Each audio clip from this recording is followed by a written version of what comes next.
দিনটা ছিল রবিবার। তো হঠাৎ ঠিক হয়েছিল যে রবিবার দুপুরের খাবারটা আমরা বাইরে কোথাও গিয়ে খাবো। তো সবার সঙ্গে আলাপ আলোচনা করার পর ঠিক হলো আমরা কোনো বাঙালি রেস্তোরাঁয় গিয়ে সেদিনের লাঞ্চটা সারব।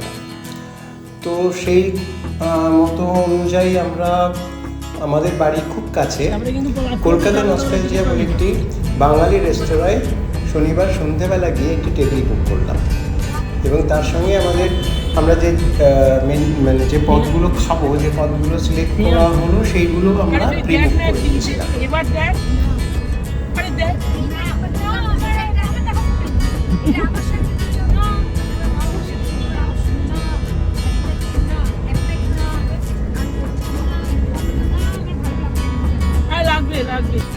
আমরা বাড়ি থেকে বেরোলাম এই 1:45 নাগাদ। তার আগে বেশ ভারী এক পশলা বৃষ্টি হয়ে গেল। ভাবলাম যাকে অসহ্য গরমের হাত থেকে মুক্তি পাওয়া যাবে এবং সেই সঙ্গে দুপুরের খাওয়াটাও বেশ ভালোভাবে এনজয় করা যাবে। রবিবার তাই স্বভাবতই রাস্তাঘাট একদম ফাঁকা। আমাদের বুকিং ছিল 2টো থেকে।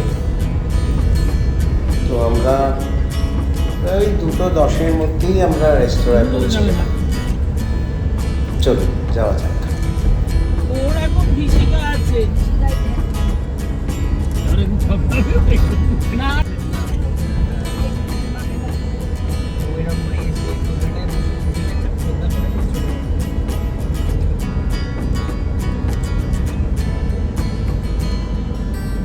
জানতে পারবে, বুঝেছো? নিয়ালি, তারপরে কস্তুরি,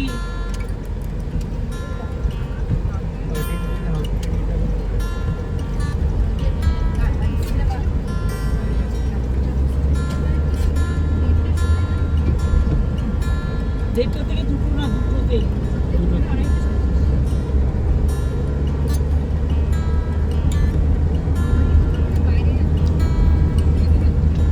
এই রেস্তোরাঁটা ছিল একেবারে সেই মুদিয়ালি দুর্গাপুজো যেখানটাতে হয় ঠিক সেই জায়গাটাতে। তো বাড়ি থেকে মোটামুটি ওই 7-8 মিনিটের ড্রাইভ। আমরা কিছুক্ষণের মধ্যেই পৌঁছবো। না না কেউ তো দূর নয়।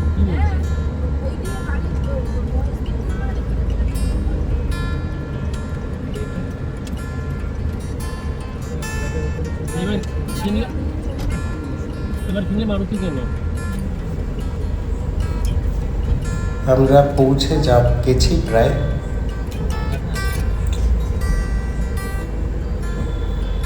সামনের বাগটা ঘুরলেই আমরা রেস্তোরাঁর সামনে চলে যাব। আর এই হচ্ছে আজকে আমাদের ফুড জয়েন্ট কলকাতা নস্টালজিয়া। এই রেস্তোরাঁর অন্দরমহলটি ভারী সুন্দর করে সাজানো। আর এখানকার সামনে যে লেটার বক্সগুলো দেখতে পাচ্ছিলেন সেই লেটার বক্সগুলো বিশিষ্ট ব্যক্তিদের, কলকাতার বিশিষ্ট ব্যক্তিদের নামে লেখা, মানে তাদের বাড়ির লেটার বক্স হিসেবে সেগুলোকে রাখা। ভেতরের অন্দরসজ্জাটা দেখুন, ভীষণই সুন্দর।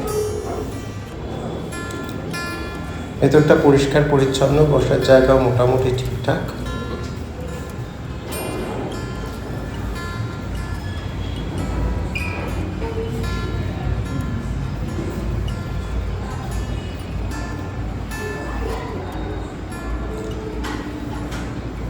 প্রধানত বাংলার হস্তশিল্পকেই এখানে প্রাধান্য দেওয়া হয়েছে। বাংলার হস্তশিল্প, পটচিত্র, আলপনা এগুলিকেই এনারা প্রাধান্য দিয়েছেন। দেখে ভালো লাগলো। এখানে আরও 2টো ঘর আছে, সেই 2টো ঘরের কোনো রেকর্ডিং আমি করতে পারিনি, কারণ সেখানে লোকজন খাচ্ছিলেন। কেউ খাচ্ছে, সেখানে গিয়ে ক্যামেরা নিয়ে রেকর্ড করাটা একটু দৃষ্টিকটুই লাগে। এটা এনাদের রান্নাঘর, বেশ পরিষ্কার পরিচ্ছন্ন। কিন্তু শ্যুটটা কেটে গেল অন্য একটা জায়গায়। আমাদের টেবিলটা আগের থেকে বুক ছিল, আমাদের মেনু প্রি বুক ছিল, কিন্তু এদের কোনো কিছু রেডি ছিল না। না টেবিল রেডি ছিল, না খাবার দাবারও রেডি ছিল। সে যাই হোক, ওনারা বললেন যে একটু অপেক্ষা করুন। আমরাও অপেক্ষা করলাম। এখানে মা দুর্গা সপরিবারে বসেছেন তার ছেলে মেয়েদের খাওয়ানোর জন্য। তেজপাতা আর দারচিনি, বিভিন্ন মশলার কারুকাজ। এগুলো আগে আগে লোকে বিয়ের তত্ত্বতে বানাতো। এখানে কিছু পুরনো বই রয়েছে, রান্নার বই কলকাতার উপরে। তারপরে শিলনোড়া, এগুলো তো আজকাল উঠেই গেছে, বিয়ে ছাড়া এগুলো ব্যবহার কেউ জানে না মনে হয়। তবে আজকাল ইউটিউবে দেখি কিছু কিছু রান্নার লোকজন শিলনোড়া ব্যবহার করছে।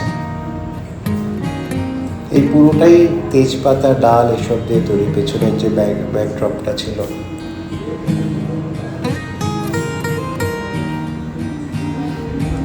এই হচ্ছে আমাদের টেবিল। এখন রেডি নয়, পেছনে গয়না বড়ি, পিতলের থালা, প্রদীপ ইত্যাদির নকশা। আমাদের স্টার্টারে ছিল ম্যাঙ্গো পান্না, কিন্তু এই প্রথম আমি পুরো রেস্টুরেন্টে দেখলাম যে ম্যাঙ্গো পান্নাটা গরম সার্ভ করেছে। কেন কি ওনাদের বরফ নেই। এর সঙ্গে আমরা নিয়েছিলাম ফিশ ফিঙ্গার আর চিকেন চুরমু। চিকেন চুরমুটা একদম একটা ইউনিক ডিশ, খুব ভালো লাগলো খেতে। ফিশ ফিঙ্গারটাও খারাপ নয়। তারপরে পদগুলো যেগুলো আমরা খুব এক্সপেকটেশনটা খুব হাইফাই ছিল, কিন্তু ঠিক সেই রকম নয়, ঠিক সেই রকম মনোগ্রাহী কিছু ছিল না। আমাদের ওভারঅল এক্সপিরিয়েন্সটা ছিল সো একবার অন্তত আসা।